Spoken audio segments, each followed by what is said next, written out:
ګرانو ملګرو السلام علیکم ورحمت الله وبرکاتو. امید لرم چې تاسو به ټول روغ جوړ او د صحت جامې په پرتن وي. ملګرو په نننۍ ویډیو کې به زه تاسو سره سټوکاستیک انډیکیټر په هکله معلومات شریکم. څنګه یو انډیکیټر ده او څنګه موږ کولی شو له دې انډیکیټر څخه استفاده وکړو. ټول معلومات په همدې ویډیو کې در سره شریکوم. ویډیو تر پای پورې راسره وګورئ او هغه کسان چې زموږ یوټیوب چینل ته نوي راغلي یاست نو زموږ یوټیوب چینل در سره سبسکرایب کړئ او د دې ترڅنګ که غواړئ د مارکیټ اپډیټ په هکله ځان خبر کړئ نو زموږ ټلیګرام چینل در سره جوین کړئ. راځو ملګرو ټریننګ ویو اپلیکیشن او د تل په څیر انډیکیټر برخې ته کله چې انډیکیټر برخې ته راغلو دلته به موږ سټوکاستیک په نوم باندې یو انډیکیټر سرچ کړو. دلته ما ځان سره فیورټ ته اډ کړی ده. راځو له همدغه ځای څخه کلیک ور باندې کوو سټوکاستیک انډیکیټر. کله چې په دې باندې کلیک وکړو نو لاندې برخه کې دغه ډول یو انډیکیټر اضافه کیږي. نو اوس په دې کې مهم څه شی دي؟ یوه مسله دغه شین لاین دغه ته کې پرسنټیج لاین ویل کیږي او دغه نارنجي رنګ لاین ته ډي پرسنټیج لاین ویل کیږي یا کرښه ویل کیږي.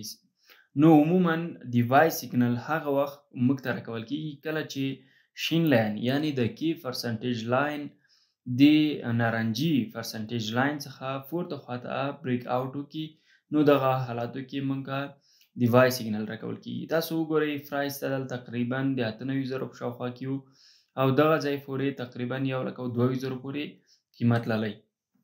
نو کله نه کله دغسې کیږي چې موږ ته زر سیګنل راکړل شي نو یعنی موږ سایډ وی په حرکت کې اوسو په هغسې حالاتو کې هغه فالس سیګنلونه وي. ولې د هغه لپاره موږ باید څه وکړو؟ د هغه لپاره موږ باید EMA 200 یا مووینګ ایوریج ایکسپوننشل کرښه اډ کړو. نو د دې ترڅنګ یوازې په همدې باندې موږ باور ونه کړو چې بس همدغه ده. کله چې موږ ته دلته سیګنل راکړل شي نو راسن راځو یا که چېرته د بای سیګنل و بای کوئ او که چېرته د سیل سیګنل و نو سیل کوئ. نه، باید د پرایس اکشن او د نورو انډیکیټرونو په یوځای کولو سره دغه پرېکړه وکړو. اصلا دا انډیکیټر موږ ته یوازې یوه لاره ښیي. اوس سټوکاستیک انډیکیټر ده، RSI انډیکیټر ده، MACD انډیکیټر ده، ټول سره یوځای کوو د دې لپاره چې موږ ته یو قوي سیګنل راکړل شي نو موږ دغه ټول سره یوځای کوو او د هغه څخه وروسته موږ تصمیم نیسو. که چېرته موږ ته تاییدي په دوو کې د خرید یعنی د یو څه د اخیستلو سیګنل راکړل شوی وي او په یو انډیکیټر کې موږ ته د خرڅلاو سیګنل راکړل شوی وي، په داسې حالتونو کې موږ باید بای باندې ډیر نظر وساتو او د دې ترڅنګ موږ پرایس اکشن له هغه سره یوځای کوو. ګورئ که چېرته وګورو زیاتره دغه انډیکیټرونه یو ډول کار کوي، MACD انډیکیټر، RSI انډیکیټر. نو MACD او دغه انډیکیټر نسبتا یو له بل سره ډیر ورته دي. کله چې دلته کراس رامنځته کیږي د کې پرسنټیج له ډي پرسنټیج څخه پورته ځي نو دغه کوین پورته خواته تللی شي او همدارنګه کله چې د کې پرسنټیج له ډي پرسنټیج څخه لاندې خواته کراس تر سره کړي نو په داسې حالتونو کې قیمتونه ښکته خواته راغورځېدلی شي. خو دا په یاد ولرئ عموما له هغو انډیکیټرونو څخه موږ په سپاټ کې استفاده کوو او له دې انډیکیټر څخه موږ بیا په فیوچر کې استفاده کولی شو، یعنې لنډمهاله پمپ او ډمپ رامنځته کیږي د یو کوین پر قیمتونو کې. نو او بل چې د اورباټ او د اورسولډ ځایونه هم څه دا د اورسولډ او د اورباټ برخه ده. کله چې دغه ځایونو ته قیمتونه را رسیږي تقریبا 12 دغسې یا 15 ته دغه فیصدي را رسیږي نو دا موږ ته د دې سیګنل راکوي چې نور به قیمتونه پورته خواته ځي. دلته وګورئ تقریبا 19 بیرته ښکته خواته حرکات رامنځته شوي دي. نو لکه څه ډول چې ما مخکې اشاره ورته وکړله دا د لنډمهال لپاره عموما فیوچر کې ډیر مفید تمامېدلی شي. ښه ملګرو، دلته اوس راځو مووینګ ایوریج ایکسپوننشل EMA سرچ کوو. کله چې موږ EMA سرچ کوو نو دلته موږ 200 EMA کرښه اډ کوو ترڅو موږ ته که چېرته د سیګنل راکړل شوی وي د خرڅلاو نو باید موږ مووینګ ایوریج ایکسپوننشل هم ورسره اډ کړو ترڅو موږ ته دقیق سیګنل راکړي. هغه هم 200 EMA کرښه موږ اډ کوو. راځو دلته 200 EMA کرښه اډ کوو. ښه 200 EMA کرښه چې موږ دلته کله ولیکله نو هر کله چې قیمتونه د 200 EMA کرښې څخه د پاسه وي او موږ ته د بای سیګنل راکړل شي په داسې حالتونو کې امکانات ډیر شته چې دغه کوین پمپ کړي. ولې کله چې موږ د EMA کرښې څخه لاندې اوسو او موږ ته د یو څه د خرڅلاو سیګنال راکړل چې په داسې حالتونو کې قیمتونه راغورځېدلی شي. دلته وګورئ تقریبا قیمتونه 15,000 په شاوخوا کې قرار لري، کله چې د موږ د EMA 200 کرښې څخه په ډایلي ټایم فریم یعنی روزانه ټایم فریم کې ښکته یو. نو کله چې د خرید سیګنال راکړل شوی قیمتونه بیرته تر 4,680 شاوخوا پورې قیمتونه راغورځېدلي دي. نو دلته په داسې حالتونو کې موږ زیاتره باید په شارټ باندې تمرکز وکړو، ځکه موږ ته د EMA د 200 EMA کرښې له نګانه او هم دارنګه دغه سټوکاستیک انډیکیټر له اړخه موږ ته د بیټکوین بیرش ښکارېده. ولې کله چې له دې کرښې څخه پورته شوی ده په داسې حالتونو کې تقریبا موږ په دغه ځای کې قرار لرو. دغه ځای څخه موږ د 200 EMA کرښې څخه هم پورته شوي یو او موږ ته د بای سیګنال هم راکړل شوی، نو ځکه قیمتونه پورته خواته حرکات ترسره کړی ده. او د دې ترڅنګ یوه بله مسله دا ده چې دلته ډایورجنس هم لکه څه ډول چې په نورو کې موږ هایر های مثال په دغه ځای کې هایر لوز رامنځته کېږي، ولې دلته هایر لوور هایز رامنځته کېږي. په داسې حالتونو کې امکانات شته چې قیمتونه پورته خواته لاړ شي، یعنې ډایورجنس رامنځته شوي.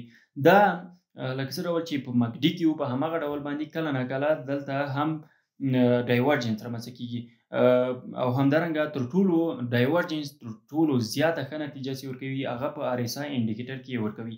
او د دې ترڅنګ موږ باید یو بل څه هم په نظر کې ونیسو، هغه دا چې موږ باید بولیش او بیریش پاټرنونه هم په نظر کې ورسره ونیسو. د دې ترڅنګ ټرینډ لاین هم باید په نظر کې ورسره ونیسو ترڅو موږ ته دقیق ډول باندې سیګنال راکړل شي. یعنې د هر انډیکیټر سره باید موږ فرایز اکشن هم یو ځای کړو ترڅو موږ ته دقیق ډول سیګنال راکړل شي او له خپل هغه تاوان څخه وژغورل شو.